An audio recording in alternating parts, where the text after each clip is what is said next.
All right. Ooh. So it is back in the ground. I left a little bit on top here, um, partially because I think uh, I still want to keep it fed with nutrients, but I don't think I need to mess too much with, keeping too much. I will seal these up. I don't have my lipstick with me. Um, there's some pretty big cuts, right there. I'll see if I can focus on it. Probably not. My screen's all dirty now. Yeah. So I'll seal this up with some Perrine seal or something, so it does okay. And I'll just let it grow.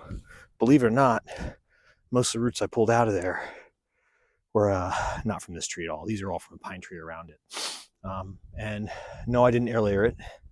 The reason why is because I didn't see anything in the branches that weren't like super straight, not a lot of movement. And I can air layer that one, or that one, or that one.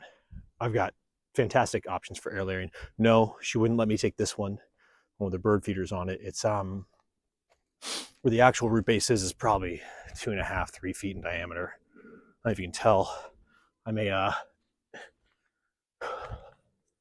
a US size 19, or if I'm not compensating, a US size 9.5. That's a pretty big base, and that's not where the biggest root flare is. So to get this guy out of the ground would be darn near impossible anyways. But yeah, so Yardadori Japanese maple part 1, hopefully I'll get it all into one video, has started. You can see some of my Japanese maple leaves on the ground here, left over from last year.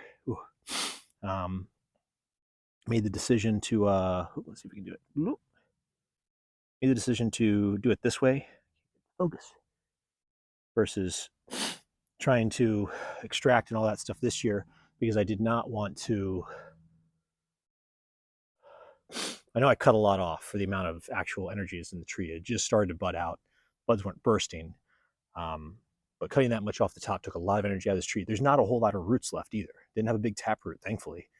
Had some bigger roots, but nothing bigger than the branches. So I'm hoping this spring, summer, it'll grow, it'll get lots of energy. At the time where it starts to lose its leaves, all the energy goes back down into the ground, is when I can cut it off. And that's when I'll cut it off about there.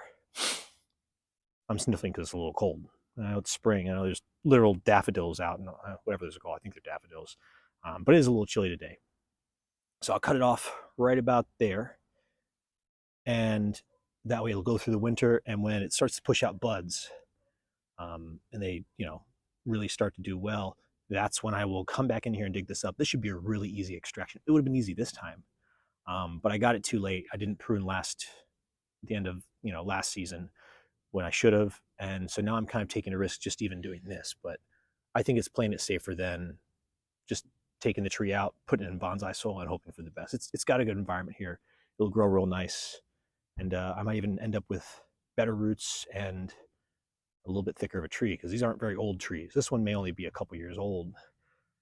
That one's less than 20 years old, and that's almost 8 inches in diameter on the trunk, depending on the root flare. And the one past it, yeah, I mean, that one, it might be 6 or 7 years old. These grow fast in my mom's yard. So, yeah, thanks for joining me. Have a great night.